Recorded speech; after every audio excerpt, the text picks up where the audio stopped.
but his wife and children are still slaves. And John says one morning as he's coming into the town to do some work here, he said, I rise early and day clean. Day clean in the Gullah Geechee community means sunrise. It means God Almighty will give you another day to shine. And he said, sometimes I come into town and on the way from the plantation, I see about 300 odd over there, because I'm a Gullah man, and I see about 300 odd over there in the cotton field. And then over here on the right side, I see about 200 odd.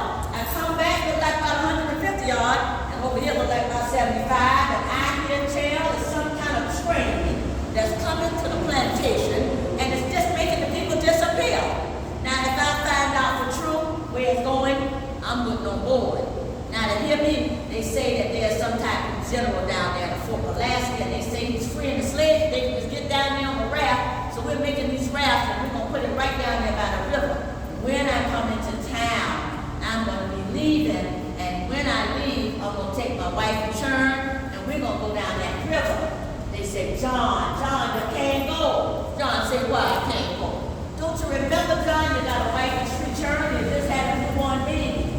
John said, no. Yep, I heard about all of that, and I know it to be true, but I can tell there is a conductor on the railroad, and they say her name is Harriet, and they say she got some kind of teeth. She can give to a baby to make the baby speak for 3 days.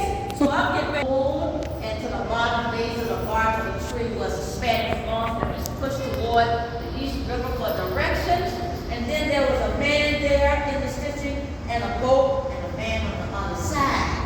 John said, when I come into town, I'm going to have a decoy and pretend that I'm selling vegetables, but I'm really telling y'all to get ready for the night is tonight. And so sure enough, he came into town, and he pretended on his wagon with his tools. He had vegetables and fruit, and he came in the city market where you were allowed to sell, and he said, watermelon, I got some watermelon. Someone to get your sweet potatoes, flats in a pound, sweet potatoes. And then in the midst of people gathering, he said, I'm getting ready to steal away, sweet Jesus.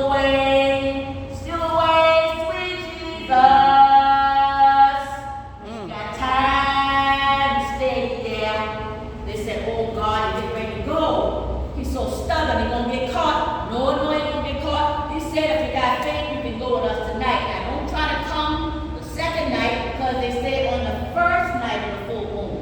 If you come on the second night, we're going to be gone. Well, those that were too filled with unfaithfulness didn't go. But he said, the ones that can't go because you don't have enough faith yet, help us by wishing us Godspeed. And as we're leaving that day, I want y'all to sing downtown. And they began to sing and bidding them farewell, the most famous song on the Underground Railroad. And if you know the songs, you can join me. They said, John, if you're going to steal away and take your whole family, wish you Godspeed. A lot of us have tried and didn't get too far. We want you to go from here to Fort Pulaski to Ohio, all the way to Canada if you have to. And we wish you Godspeed. John,